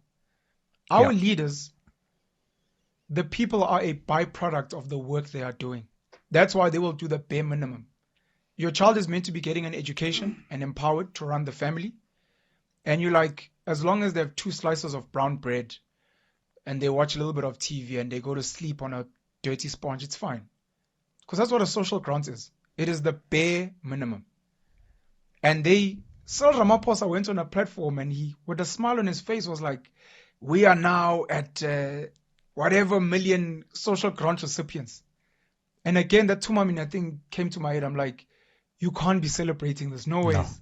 No. But then to whoever sent him a separate mandate, it's like, Congrats. you guys are almost ready for universal basic income. You guys are now ready for a dependency state where you can tell the people whatever.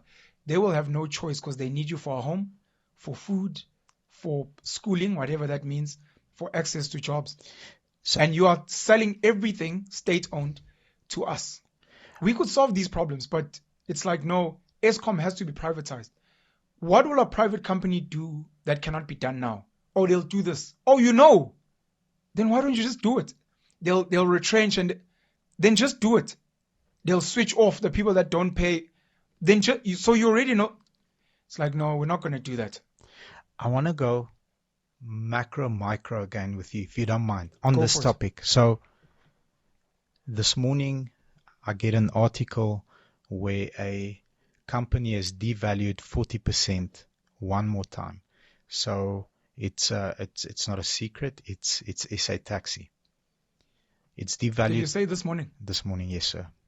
Today is the 20th of September. Because I saw the value's been going down. Okay. So 17 months ago, the company is worth 40 billion with a B. As of this morning, it's worth 3 billion in 17 months. Now, I've got a lot of questions around that. I've never run a publicly traded company, but I've got homies that have.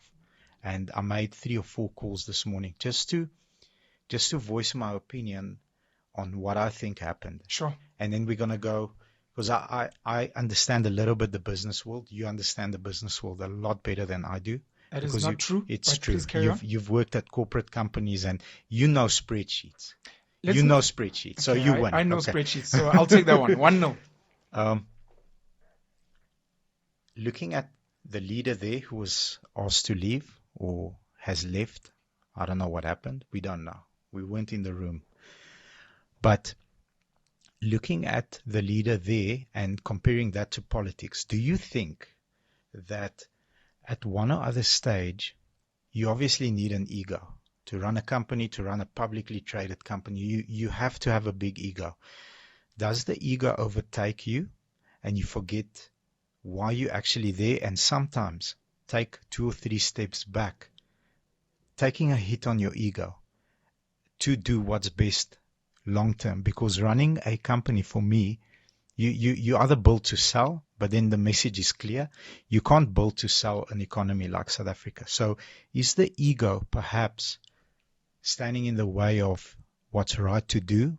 But we'll know that during my time of presidency, this is how the GDP went down. This is what happened with rates. This is what happened with cuts. This is what happened with ESCOM. We had to fire all these bunch of people, so the economy was shaky and unstable for a while, so that I can provide a platform and a strong enough foundation for the next guy that comes here. I've cleaned up the house.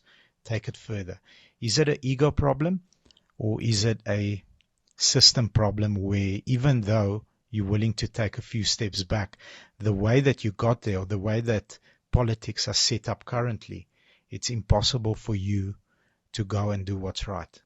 Would you like to read the stats? Yeah, it's scary. No, would you like to read them? Because we might not get to them. Yeah, let's read them.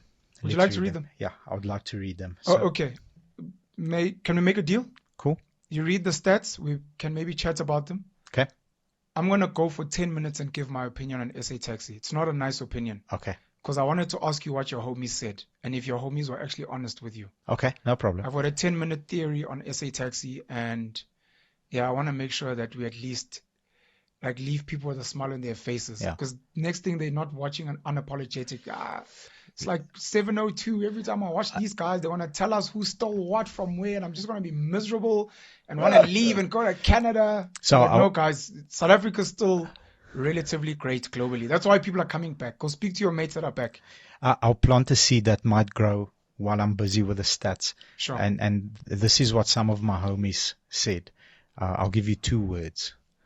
Unsustainable growth. Okay.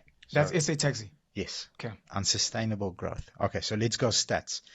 That paint a picture. We are plus minus 60 million people living in SA. Half of the nation receives government grants, 29 million. That's scary. We need to emphasize that, guys. That's Half of half- our population That- is this- receiving some type of financial aid from your tax money. This is not half of the working population or half of the population that are contributing to tax. This is half of the population. Everyone. Students, old, can't work, disabled, whatever. 7.4 million have a taxable income out of 60. Can I stop you there? Yeah. Please read that line again. 7.4 million out of 60 have a taxable income. Have a taxable income. The amount has probably gone from, it used to be 6,750. It may, I'll just give it a thumbs up. I will correct it in the comments. Let's say it's about 7,500 rand. Once you earn there, you then qualify to eligible be taxable. to be taxed. Yeah. And the average income in this country is 3,600. The average. Yeah. The majority of people at 7,500, 7,300, you are in the top 10% of earners. I need to highlight this because the bulk of people that are working and earning don't tick that taxable income. Yeah. 1.4 million pay 71% of all income tax. So 7.4 are eligible for taxation. 1.4 pay 71% of all income tax gathered. Out of 60 million people, 1.4 million pay over 70% of the tax. 71. 133,230 wealthy individuals account for 29% of all personal income tax. Close to 135,000 people pay about 30% of personal income tax. That's right. And that's personal income tax. Those wealthy people probably have shares and they probably own businesses and they probably pay VAT and company income tax as well. Yes. Okay. So according to the United Nations Department of Economic and Social Affairs, it's a DESA association, 914,901 South African citizens immigrated between 2015 and 2020. It's just short of 1 million. Okay. Between those 5 years. Therefore, if 100,000 people left South Africa in 5 years, it would be an average of approximately 54.79 people leaving per day. We're losing 55 people a day. Every day. I wanna create a link. We've lost almost 1 million people. Yeah. 1.5 million people pay 70% of the tax. 70% of the tax. So we could maybe make an assumption that those million people might also have contributed a lot of tax. I think we can maybe agree that all the people that left, no, not all, because there's a family, maybe wife is not working, children, but a large, let's agree on 25 to 30% of everybody that left is eligible for tax. So that's another 30, 35, 40% that we can add on top of the taxpayers that we currently have, that we've lost. Probably highly skilled, earning very well, paying a lot of tax. Yeah. They could have even been in the high net worth 135,000 bracket, yes. And the jobs that they no longer can, because the other thing we don't think about, I spoke about they pay VAT, company income tax. A lot of the people that they pay, gardener, worker, job creation, their executive assistant, a lot of those people earn incomes and get to stimulate the economy. Some of the people they pay also pay tax. Yeah. That's lost opportunity. So total tax revenue collected by SARS increased from 1.216 billion. That should be trillion, I think, not billion. Sure. It's probably trillion. Yeah. Close to 1.3 trillion. Yes. Sure. That makes sense. In 2017 to 2018, so from 1.2 to 1.56 in the 2021-2022 season. Yeah. So less taxpayers, but more tax received. There's a reason for that, Yes. but we'd have to go into the detail because the taxpayers have gone down. Certain rates, I mean, when I was in school, we didn't have 45%. Those are new Super additions. tax, yes. VAT has gone up from 14 to 15% with Malusi Kigaba as Minister of Finance. And currently, Enoch Kotongwan and the guys at Treasury are looking into an increase of 1 to 2% in VAT again. Yeah. And you might find that some of the companies that are making a killing with load shedding, private security, tenders, maybe they're paying more tax. Smaller workforce but sure. On that VAT issue, we had a discussion in our training session about a week ago when it was announced on radio. And I asked the opinion of my colleagues, what do you think? What do you think? What do you think? Yeah, it will affect big companies. It will affect. I don't think it affects big companies. No. ShopRite and all these massive chains just increase the price with 2%. Correct. Doesn't matter. It's the same with the taxi industry. The reason the taxi industry doesn't strike when fuel goes up, because people are like, why is the taxi industry not striking? Petrol up by 1 rand, and apparently it's coming up soon. They just hike the price, and the consumer carries it. You'll find taxi fares will go up, and they'll say because of fuel. But we're not going to fight that. We're still going to make our profit margin. Yeah. All those facts make us the 4th highest migration country after Venezuela. I mean, Venezuela that's just a mess. We are in front of Iraq. Less people leave Iraq than people leave South Africa. So Equatorial Guinea, Belize, and then it's South Africa. That's where we rank. That's horrible. You'd assume that our politicians would care. I think part of my concern is I would like South Africans to stop looking at politicians for answers. Because at some point you have to accept that they don't care. And you need to ask the person who actually cares, the person whose life it actually affects. Because our politicians don't care. Hopefully that answer is brewing in your head, and I can't wait to hear it. But like we said, if we rely on the government to help us, we're gonna hopefully, with Elon and science, and our age is slowly increasing to past 80. It will need to increase to 800 before the government helps. Any government on any continent, you need to help yourself. You need to figure out ways how you can compete, especially in an open market like we have here.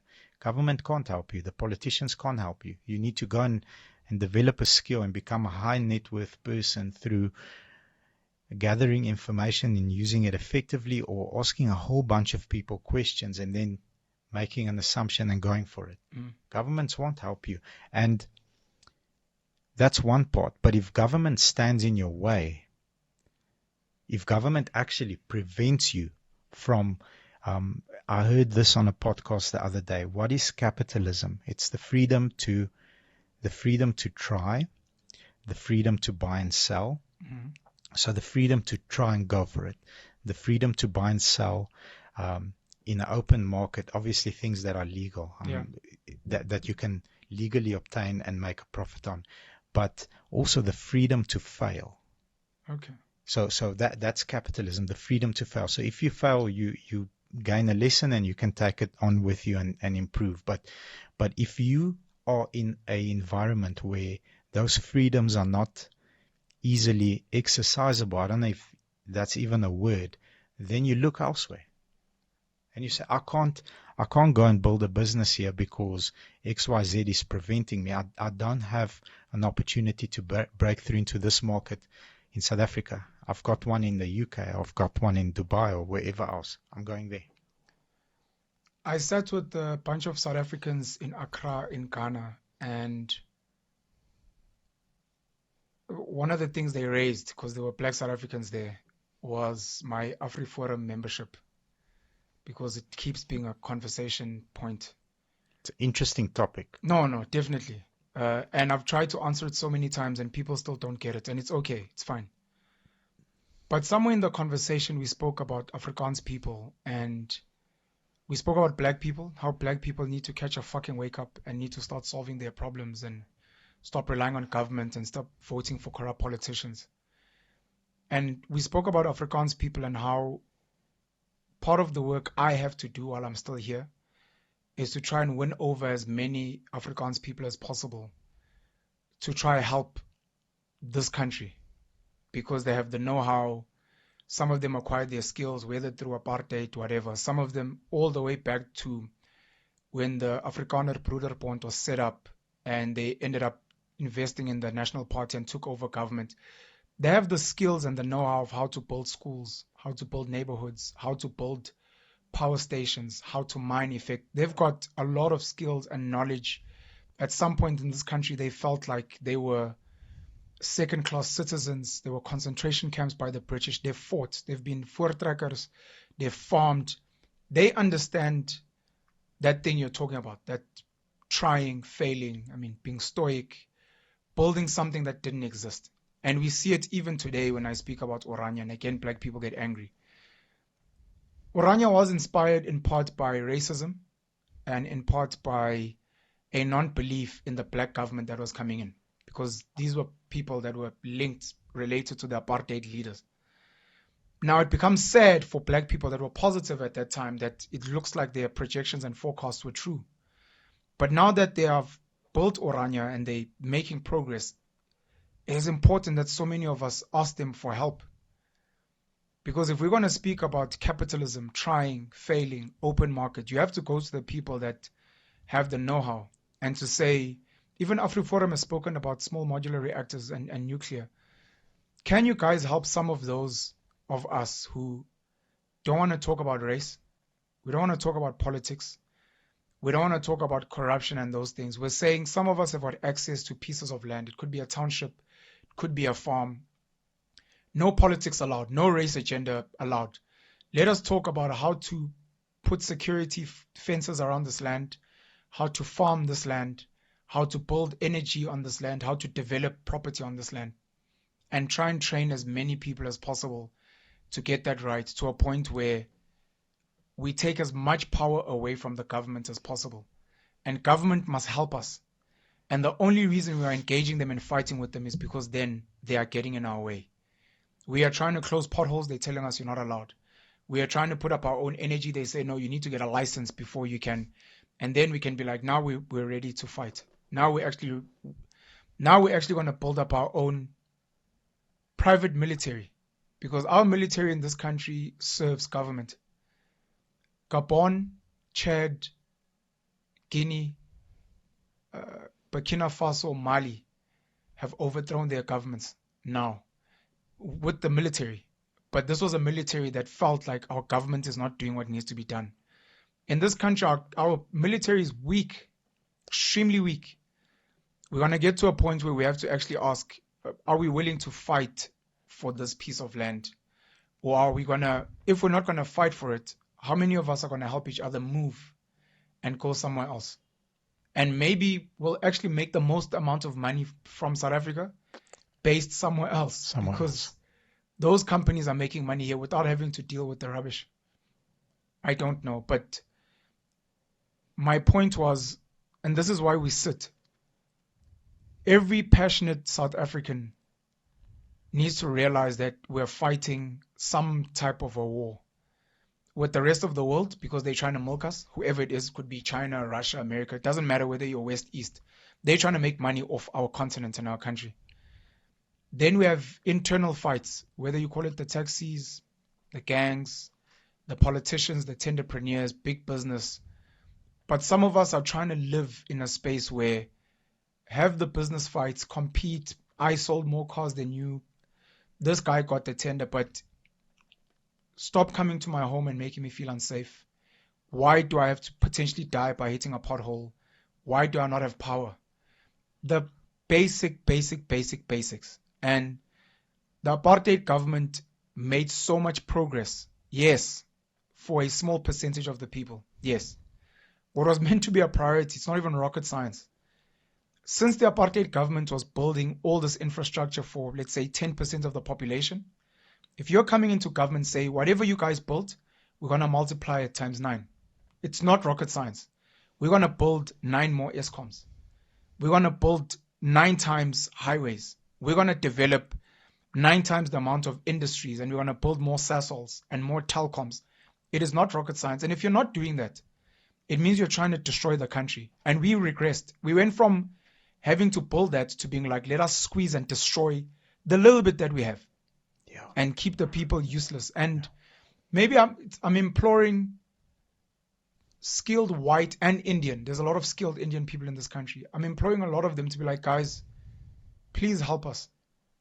Please create the platforms and the spaces and the online channels where you are teaching ordinary South Africans how to get water, clean water, how to generate electricity, how to learn how to build and use their own weapons, so that we can help protect this country.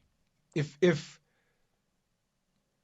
the Rassie Erasmus, who grew up maybe in apartheid South Africa and managed to win a World Cup and has now gone on to travel the world, can invest in a little black boy from Ezwide, Siya Kolisi, to say, I need you, Siya, to work with me, and I will teach you all I know so that you can keep Springbok rugby and South African rugby in the top of the world. That is an incentive, because tomorrow when France, Ireland, New Zealand is fighting you as a South Africa, Siya Kolisi is going to be on your side fighting. And I think this is one of the things many white South Africans don't get. If you love this country, because maybe you don't, if you love this country, there are countries outside there that are trying to destroy this country. And there's going to come a time where the only people that can help you defend this country are going to be black people. And if you're not going to invest in them and win them over and work with them, the day that comes, the foreign entities will want to take you out with the help of black South Africans. Yeah. When you could have helped develop Lucanio Cheslin Colby, Damian Willemses, to build a Springbok country that can actually compete with the world and make this country great. I think micro, macro, because I always like to go big, small. Big, I don't understand, but and you can't control and influence. Yeah, but I also can't wrap my head totally around it. But no matter how micro you go and how macro you go, I think a golden thread is accountability. Accountability, holding leaders accountable on a promise they made, on deliverables that they say they will deliver, and not by having 6 opinions or 8 opinions, or sometimes there's 15 parties shouting from the sidelines, yeah, you failed here, you failed here. Okay, no problem. But allowing logical debates to say, okay, here's how you failed here. And this is what we propose. This is how we'll fix your failure if you vote for us. And then if you get a small stake or a seat in parliament or a 10 seat in parliament, then work your tail off to deliver on your promise, so that next time around you can get a little bit more favor with the people. That then puts accountability on whoever is controlling it right now to say, shit, these guys are coming for us. You know what? If we want to retain power, we need to level up, because these guys are working. They are delivering on what they say. And when they don't, here's a big one. When they don't, they raise their arm. They said, we failed you. Yeah. Here's how we failed you. Here's what we've learned. Here's what we propose we do next to improve. Should you give us the opportunity, this is what you should expect. Is there a political party that does that currently in this country, that goes on platforms and says repeatedly, these are the 20 promises we keep making, these are the ones we're making progress in, and more importantly, these are the ones where we're failing, and these are the real reasons why we're failing? I think currently, because everybody is trying to rally up votes and prepare to win seats again, currently, maybe I'm not seeing it as much as I should, but I think currently we're just pointing fingers more than anything else. I think that's what I've been noticing. Lindiwe Zulu, with the buildings that are being hijacked and burning in Joburg, after 30 years is blaming apartheid.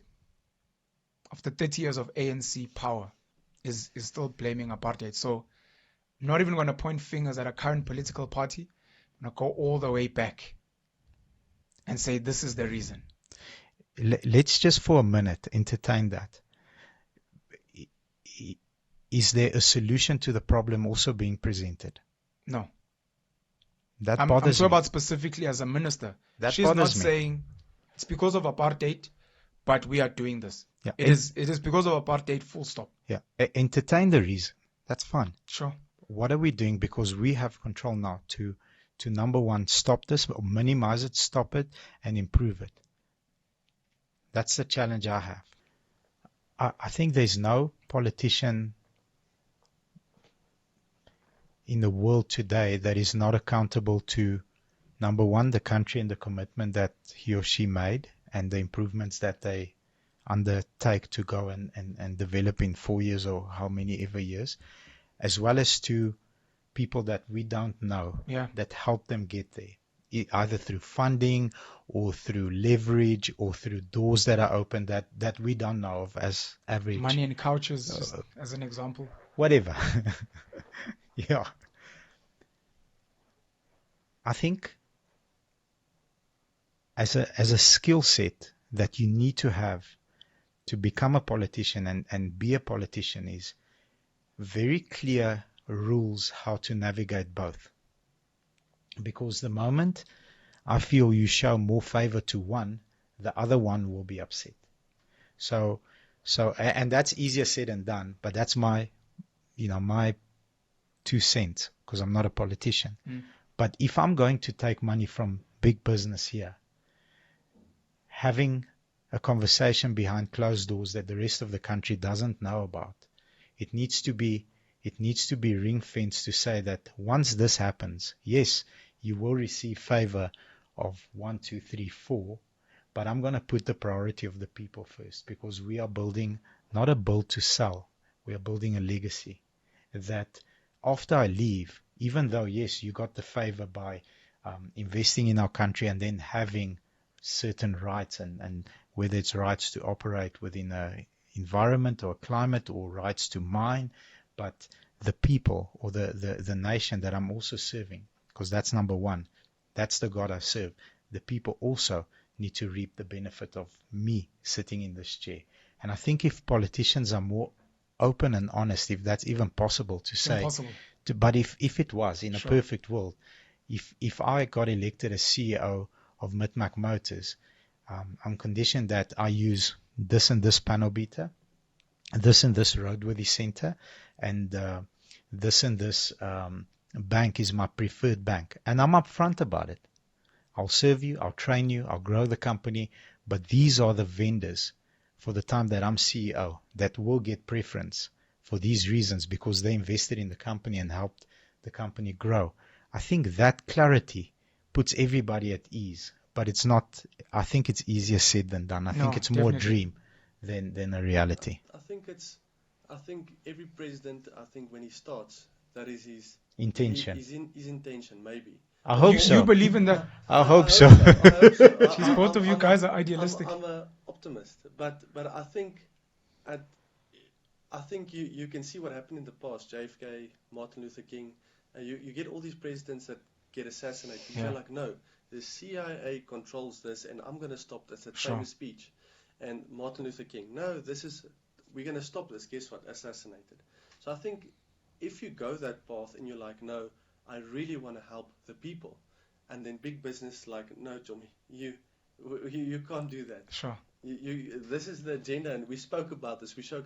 He's like, no, but all these kids, all this, and then all of a sudden he's dead. Chrisani. Yeah.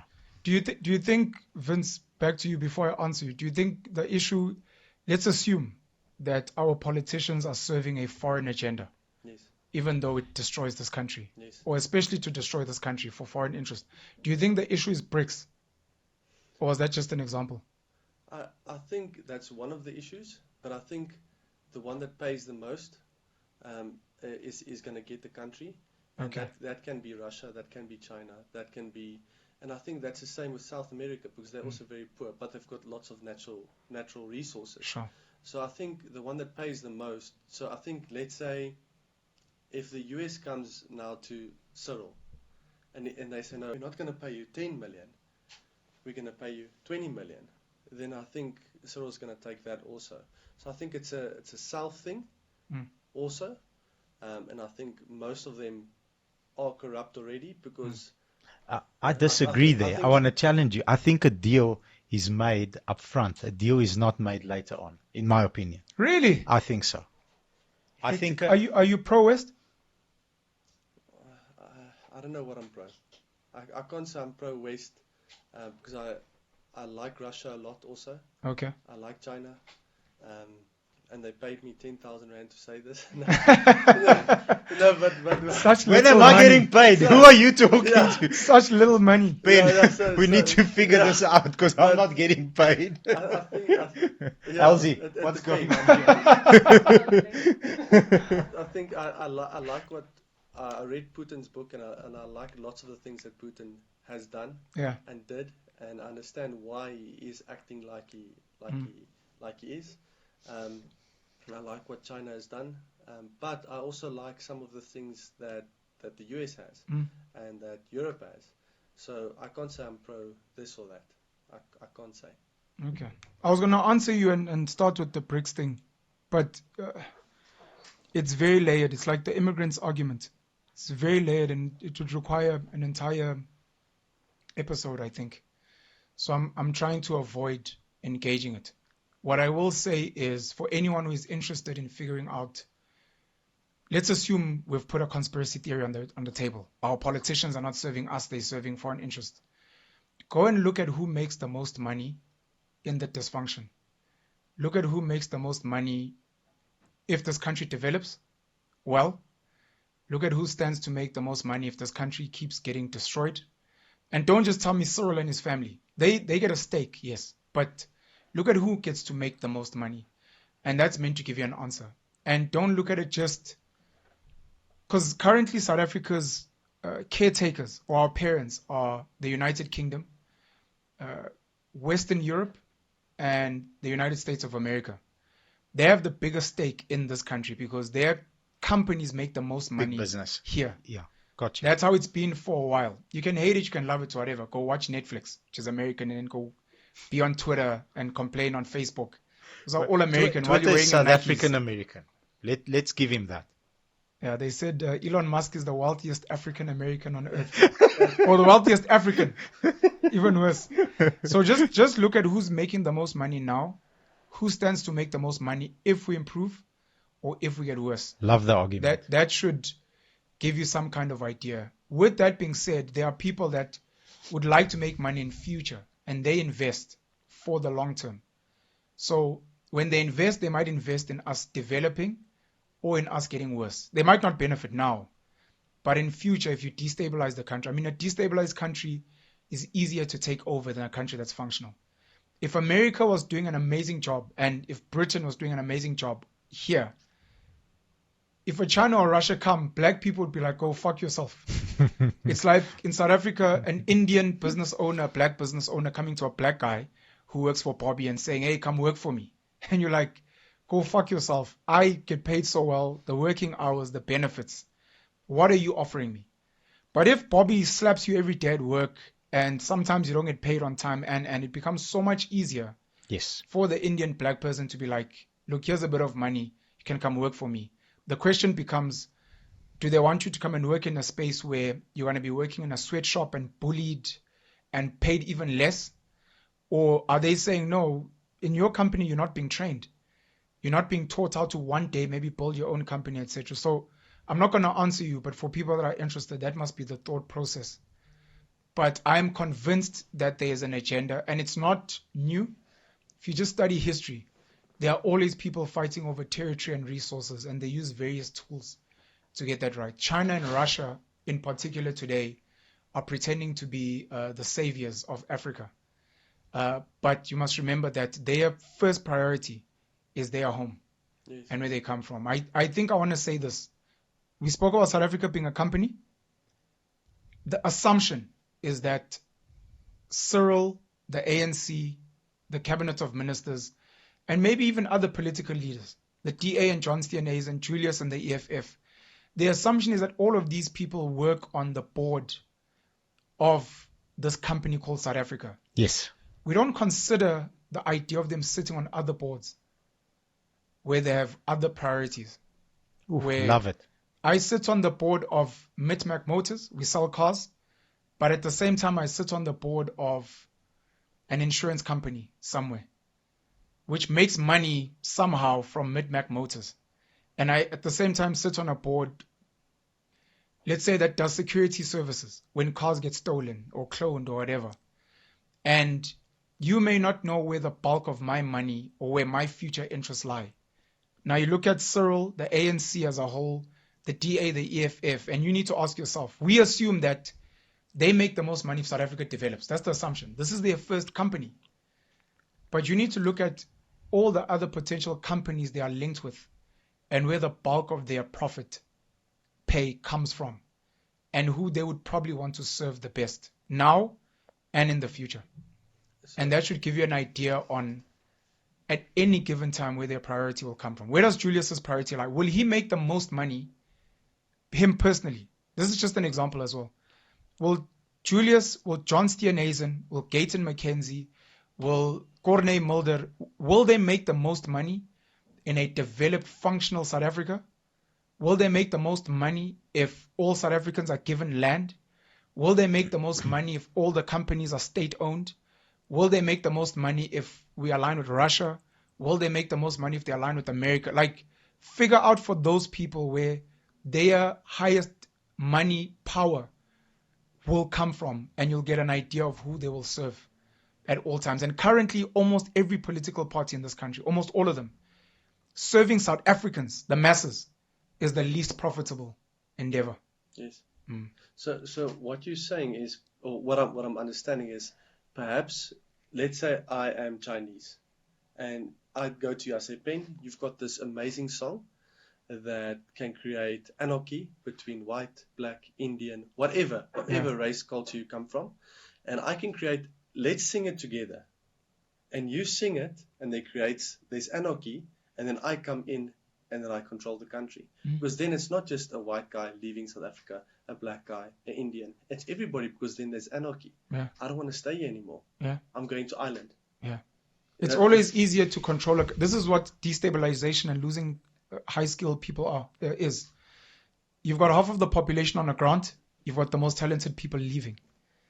It becomes so easy to take over that country. And you're not even after the country, because the people are whatever. You're after the resources. You're after the land. You want to run a country, even a country like China or Russia.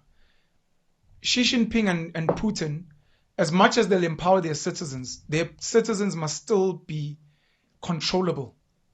It is much easier to run a country with a weak Indian population in South Africa in terms of economics, a weak Afrikaner population, get all the strongest, smartest Afrikaners to go to Australia, a weak black population where the most talented black people are moving to Dubai so that you're only left with the people that will comply. You scare them with like the law and violence and they behave.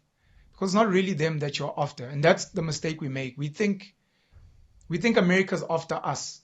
They're after us insofar as consuming, us buying. But outside of that, they're after what we actually have here. Amazing weather, beautiful landscapes, crazy, crazy commodities. And when you do rand dollar, rand Chinese yuan, British pound parity, this country's dirt cheap. You can build, they can come in, China, Russia, the United Kingdom, America can come and set up factories here. And just when you compare the exchange rates, it automatically becomes much cheaper to build here. And you want people that will behave and not challenge and tell you this is our country on our terms. So that's the stuff that the rest of us need to fight for, I think, if we still want to. Thank you. I understand. There's so many other things we're supposed to speak about. Jeez, man. I think maybe we'll stop there. And every time you come here, I think, wow, this time was better than the last time. And this time was really the best time I've ever had with you here. And the amount of, I think he stopped throwing golden nuggets at minute 3. He started throwing golden bricks at us. The amount of golden bricks, my I struggle friend. with compliments. That's not a compliment, it's a truth. It's the truth. I struggle with compliments because I always feel like I'm being lied to. No. Like a traditional man doesn't get complimented. He tells you what's cool about himself. He's like, I'm fucking great at this. Women love compliments. You're the most beautiful woman I've ever seen. She knows it's not true, but she loves it. So when I hear these things, look, I think today's conversation very educational, and I hope that people will learn from it. Very sad. I mean, the last two conversations have been very sad, and I need to find a way to work around these sad conversations. I mean, we were speaking about child trafficking and stuff, and hijacked cars, and today we were supposed to speak about building hijackings, which it goes back to actually this conversation of who's hijacking the buildings. How can governments say there are 100 buildings they don't know who they belong to? Like, and there are NGO, like the conversations always lead back to there are agendas and people being served. Yeah, man, I thought it was a sad conversation mostly, and I think these conversations are very depressing. I prefer conversations on, bro, have you seen what Elon Musk has achieved? The young South African boy who's at Pretoria Boys High or Bryanston High, that can be you. The little Chinese girl that's studying in Durban, the little Indian boy that's in Cape Town, bro, South Africans are fucking shit up in the world. We're building nuclear, like the positive stuff.